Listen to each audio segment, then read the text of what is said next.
You're welcome once again to this channel. My name is Akimali Akindia, and I want to speak today on ISO 20000 Part 1 implementation considerations. Okay, ISO 20000 Part 1 is also called ITSM, Information Technology Service Management, or SMS, Service Management System. All right. So, of course, we have 10 clauses in this standard, like most ISO standards, starting from clause 1, scope. Now, clause 1 scope says all requirements in this document are generic and are intended to be applicable to all organizations, regardless of the organization's type or size or the nature of the services delivered. What that basically says is that the standard is for all organizations, whether it's private sector, it's public sector, small organization, medium organization, um, uh, enterprise, all right? So conglomerate, it does not matter, all right? We can apply this standard to organization of any type or size. That is basically what clause one is saying. Clause 2 is normative references. The standard says there are no normative references in this document. Now, so generally, what are normative references? All right. So if you look at other standards, you notice that it's actually the vocabulary standard that is always the normative reference. All right, so we have what we call family of standards. For example, ISO 27,000 family of standards. So you have 27,001, all right, which is the requirement standard. You have 27,002, which is the guidance on implementation of an XA controls. All right, you have 27,003, all right, which is the guidance on implementation of ISO 27001 and so on, 27004. All right, I think that is the guidance on the ISMS metrics, KPIs, key performance indicators.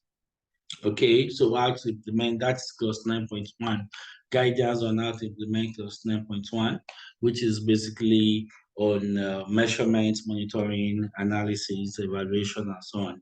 All right, 27,005, which is on guidance on information risk assessments and so on. Okay, so you have that family, but you have 27,000, which is basically the overview. All right, it's the overview and which contains basic definitions, vocabulary in ISMS. So basically all these families of standards have a particular vocabulary standard, all right?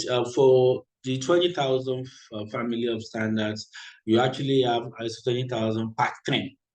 All right, so that is the overview, all right? That is where you see the basic vocabularies of SMS. Okay, but interestingly, all right, they actually said there are no normative references in this document. All right, so maybe in subsequent revisions, all right, it's possible that you may one day have ISO 20,000 Part 10, okay, in this section. But for now, the standard says no normative reference, and that is it.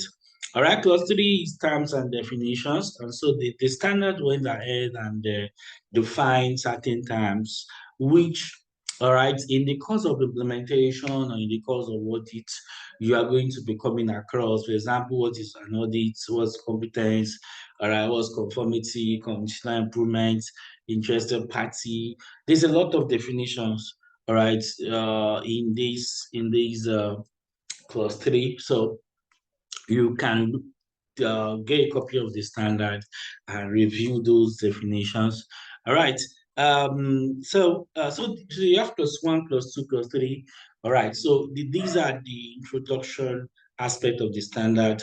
So they are not really, we're not going to really use them for implementation. We're not going to use them for auditing. All right. So our basic consideration for implementation and audit is actually clause 4 to 10. All right. So clause 4 is context of the organization. All right. And so we have 4 subclauses in that clause 4. All right. So 4.1 is understanding the organization and its context. All right. And so what that is saying is that you can't implement SMS or ITSM for an organization you don't know, you don't understand, you don't know their internal challenges, you don't know their external challenges. So you've got to know me for you to prescribe for me. So you go to a doctor and you say, okay, maybe you are having headache or whatever, and so you go to the doctor and the guy says, sit down, you sat down, and the guy look at you for 5 minutes, and then he wrote, so please go to the pharmacy and buy these drugs. You will not. Why? Right?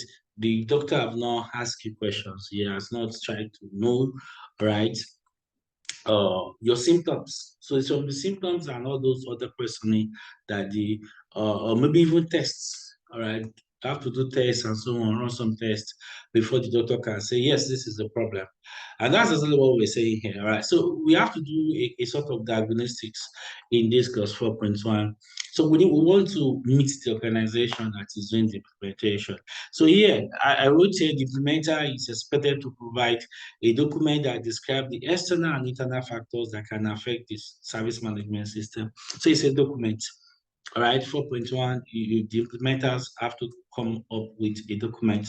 So some organizations use Pastel here to describe the external environment, that is how the political environment is affecting the organization, how the economic environment is affecting the organization, how the social environment is affecting, how the technological environment is affecting, impact of environmental and the climatic factors, all right, impact of legal environment on the organization.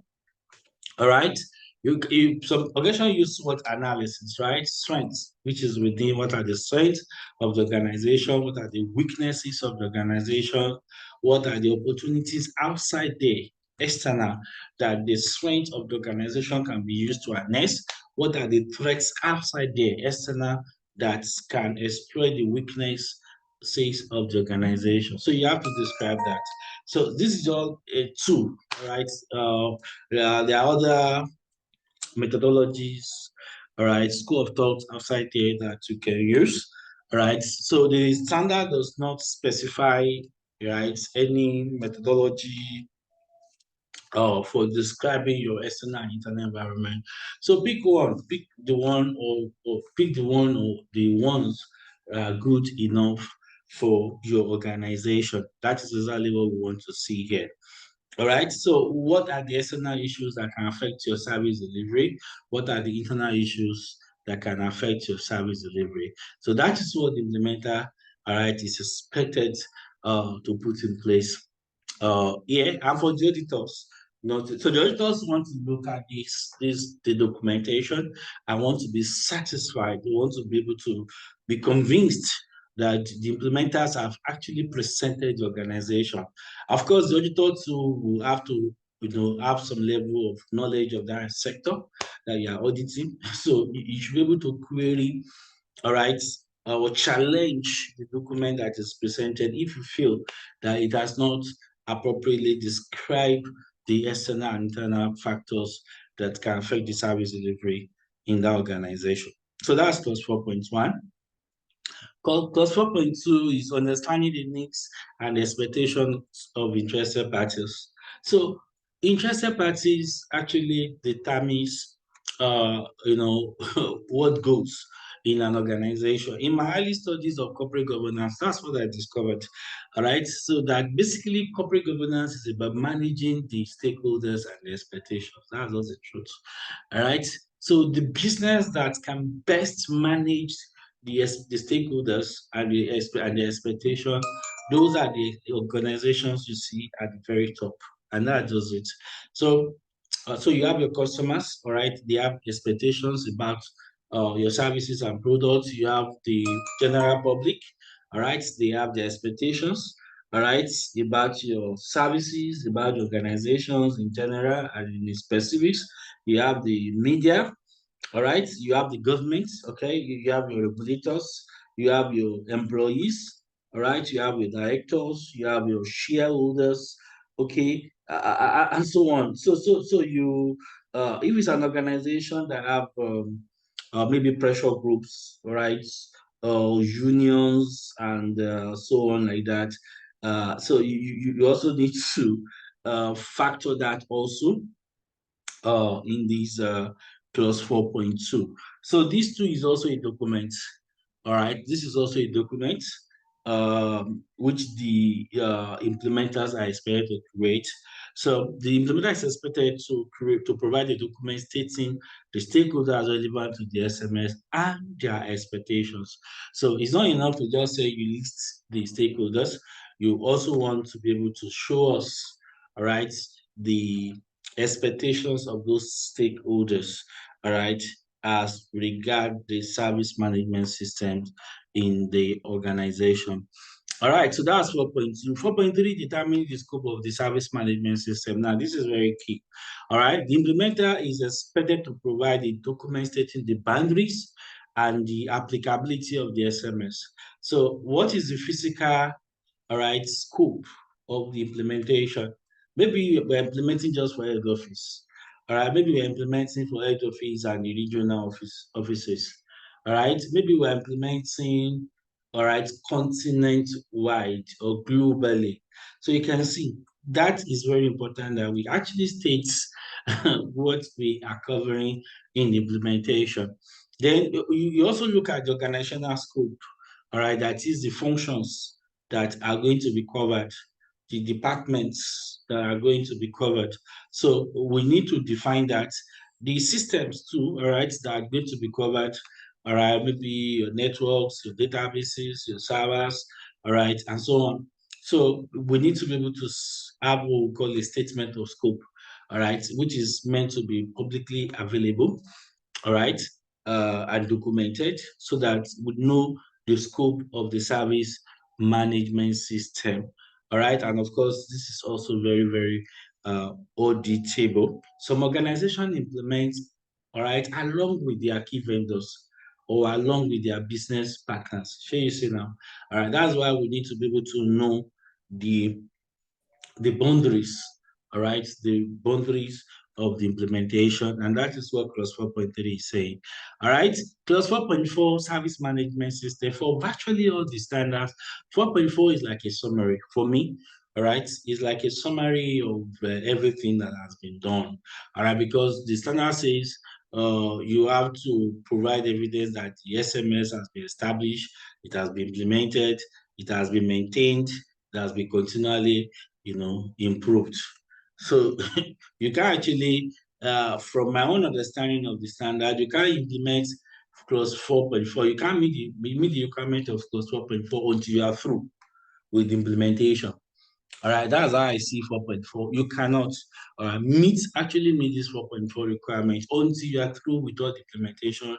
You have done your internal audit, you have done your management review, you have closed your kappa exceptions, you are implementing your continuous improvement log. So you see, so 4.4 is like a summary of all your implementation. All right, so for your class 4, if you're able to do all this, all right, for your service management system, all right, then we say yes, you have done a good job, all right, in your implementation. Okay, so class 5 is leadership. All right, class 5 is leadership. So leadership and commitment 5.1. All right, so the implementer here is expected to provide evidence of the leadership of the organization, all right, that they are committed to the SMS. So what are we looking at? All right, many organizations now are creating what we call executive support letter from the CEO, from the board of directors, share to every member of staff. So this we are implementing at 20,000 part one for these reasons. All right, this is the scope of the implementation. All hands need to be on deck. This is the implementation team. All right, give them all the necessary support. This is the consulting company working with us to ensure the delivery of this project.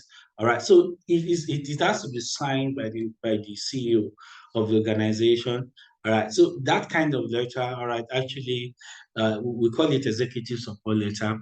It actually go a long way in providing objective evidence of leadership and commitment. All right, approval of the SMS policy is a very good approval of the SMS policy by the leadership of the organization is a very objective evidence of clause 5.1. Providing resources. Who else will provide resources for the SMS? But the leadership of the organization. So if you can show that, demonstrate that, all right, that goes a long way. Assigning roles and responsibility for the SMS, all right, is also, if you can be able to show evidence that the leadership of the organization implementing as 20,000 has been able to provide create roles, responsibility, all right, for the SMS.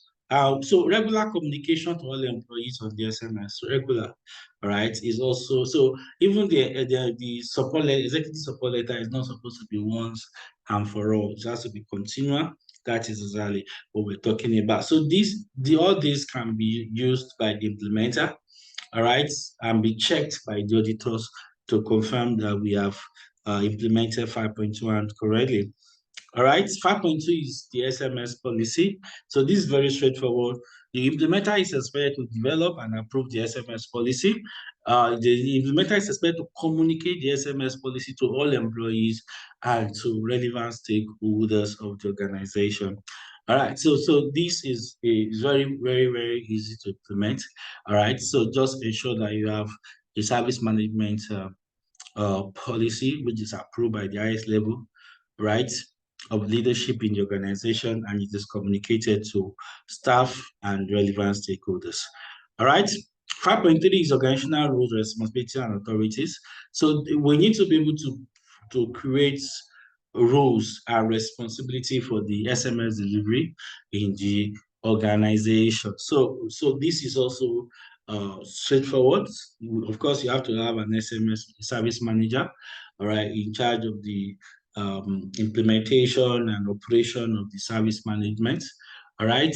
You have to be able to also state the roles of other departments, all right, in the SMS. Of course, you have the HR there for hiring, recruitment, all right, promotion, as assignation of job roles and the rest. So you have the communication teams, all right? All right. The media and communication teams are very also important for our clause 9.4 communications. Of course, you will need IT, all right? Very relevant for the SMS delivery, all right? So you need the finance team, okay? There is an aspect in the implementation for the budgeting, all right, service budgeting. So we are going to need the finance guys there. We're going to need the internal auditors for clause 9.2, internal audits. We're going to need the top leadership for management review. All right, so all that, all right, clause 7.2, we're going to need HR for competence. All right, clause 7.3, department has to be ready to be responsible for awareness, all right, and so on and so forth. We have to be able to create all these roles for the organization. All right. So clause 6 is planning. All right, and basically starting from 6.1, actions to address risks and opportunities. So when you're selling service management system, all right, the standard expects you to be able to perform a risk assessment, to know beforehand the things that can happen that can knock off or kind of work against your service management objectives. All right. So those risks, you have to be able to know them beforehand. That's why we talk about risk identification, risk analysis, risk evaluation, all right? And not just creating those, your risk register. You need to be able to tell us how you're going to respond to those risks. That is what clause 6.1 is talking about. And the standard actually says that, look, whatever you are going to be listing as those your risks, you have to consult clause 4.1, all right, which has to talk about your context. You have to consult clause 4.2, which talks about your stakeholders, so that we know. So because your risks and opportunities are going to emerge from your context, all right? So you can also see that on some of my other videos on risk assessment. Some of my other videos on risk assessment, ISO 31000, ISO 27005, All right, all of them are saying that you can't do risk assessment if you don't understand the context of the organization. So it's very important. Clause 6.1 also reemphasizes that you need to pick your risks and opportunities from your context of the organization. So you are expected to perform a risk assessment. You have to expect to have a risk assessment process documentation, all right, a risk management policy, a risk register, very important, with risk treatment options that are approved by the risk owners of the organization. So that is what 6.1 is talking about. And this is very, very, very important. This is very, very, very important, all right, for the success of the SMS. All right. So 6.2 is talking about the service management objectives and planning to achieve them. So here, the implementer is expected to develop service management objectives that are consistent with the service management policy. So there must be a connection between your service management policy and your service management objectives. In fact, you are even allowed to include, the service management objectives, all right, in your service management policy. So there must be an alignment between your service management policy and the service management objectives. So you have to list out your service management objectives, but you have to go beyond that. All right. The implementer is expected to also describe the plan to be used in achieving those service management objectives. So don't just tell us the objectives, tell us what you're going to do. All right. How you are going to do it. Tell us who is going to do it. All right. To achieve those objectives. So that is what clause 6.2 is talking about. So this is also another area where we have to track, all right, whether we actually, all the things we say that we're doing, and that's how we need the auditors here, all right. So the 20,000 lead auditors need to take note of this, so that we don't just just write anything here as SMS objectives. We don't just write anything here as the plan. The auditors need to follow through. The auditors need to check, all right, especially uh, during the surveillance audits. All right, it might not matter too much, quote and unquote, during the certification audit because you are just starting out. All right, so the lead auditors might kind of give you some kind of uh, you know leeway when they are doing certification audits. All right, because then you are just starting out. But by the time you are doing surveillance audits, the certification is already running for like a year. So by then, we ought to be seeing the actions you have taken to achieve those objectives during the surveillance audit. So the lead auditors need to take note of this case 6.2. All right, so 6.3 is talking about plan the service management system. And so what does that say? What does that say? The implementer is expected to develop a service management plan. All right, so the auditor is expected to check for, so this is a mandatory documentation in ISO 20,000, all right? So we need to have a document which is called a service management plan. Okay, clause 7 is support of the service management system. 7.1 is resources. So here, the implementer is expected to provide evidence that adequate resources have been provided for the SMS. All right, so this is easy to implement to an extent, or is easy to audit.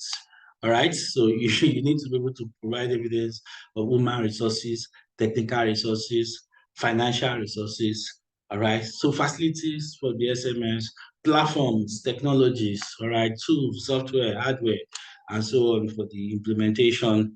The auditors need to be convinced that those things are on the ground. And like I used to say, when it comes to resources, all right, that the SMS implementation is not a dash, it's not a sprint, all right, it's a, it may not be, it may or may not be a marathon, but definitely it's not a sprint because every certification is minimum of 3 years, all right, stretch, all right. So it's minimum of 3 years. Your certification is for 3 years. So you expect to actually ensure that you have resources that can sustain you for that 3 year stretch. That's what I'm talking about here.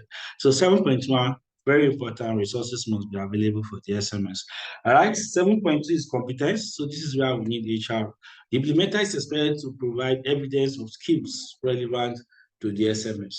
All right. So how many as 20,000 lead implementers do they have? How many as 20,000 lead auditors do they have? All right. Do they have, of course, the other training that are very relevant. For example, incident management is there. So, what is the level of training they have for the incident managers? All right.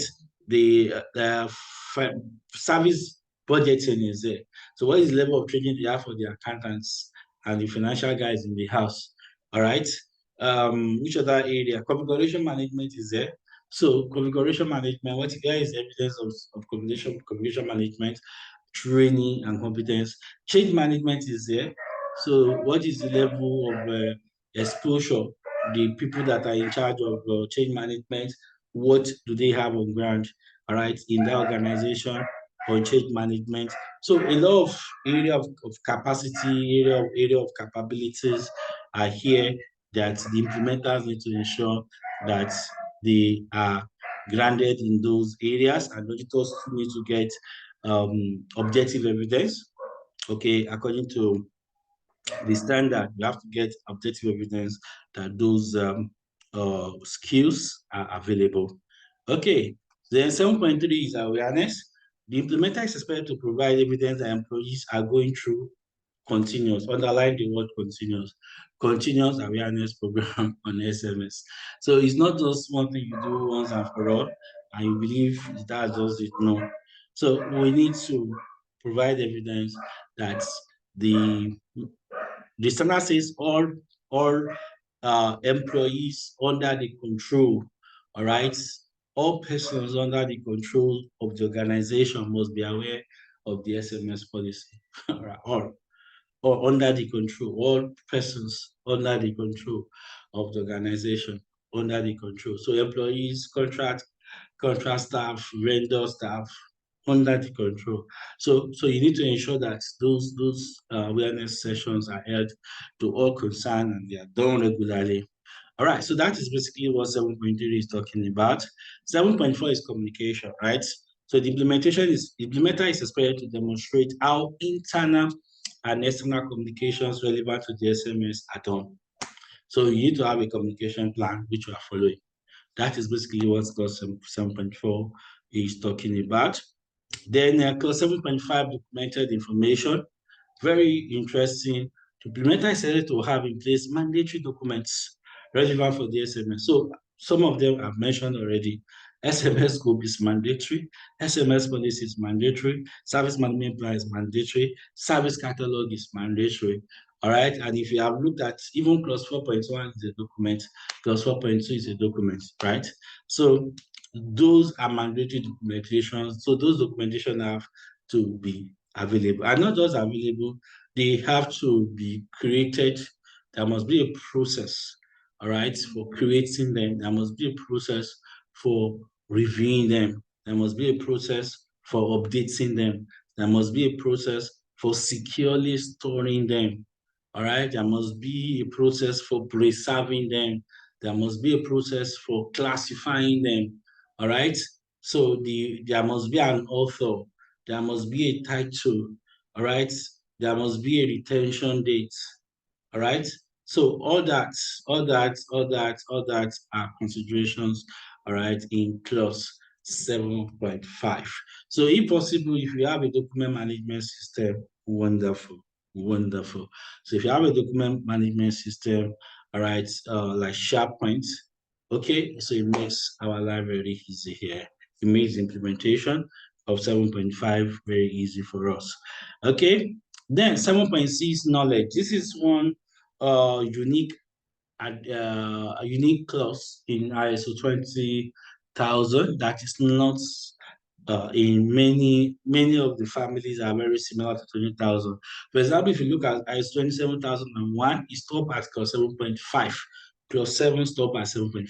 If you look at ISO 22301 PCMS, clause 7 stop at clause 7.5. All right, so most of those standards actually stop at 7.5, but clause 7 of ISO 20,000 has this unique addition, which is 7.6 knowledge. All right. And so what is that saying? The implementer is expected to demonstrate how knowledge relevant to the SMS, all right, are captured within the organization, stored within the organization, disseminated within the organization. So the knowledge that people need, all right, to deliver, to meet expectations, all right, to meet service delivery objectives. How do you get them? How do you get those knowledge? How do you store them? How do you disseminate? How do you populate? How do you increase, all right, that knowledge bank?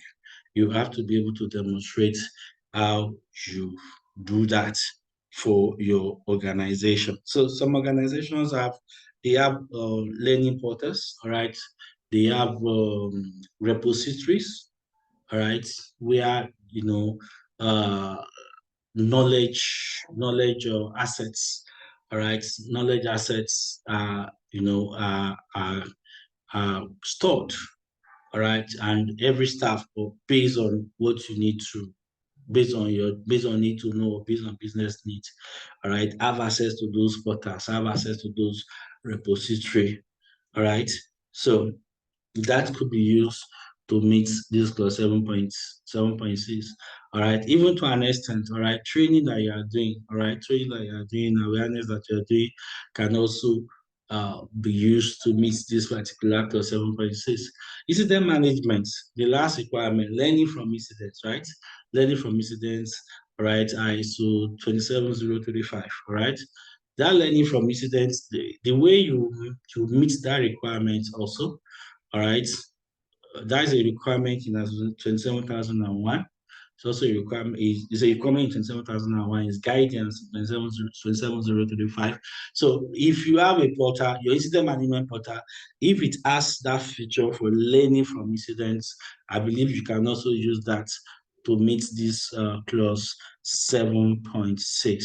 All right, so I've deliberately stopped on 7.6.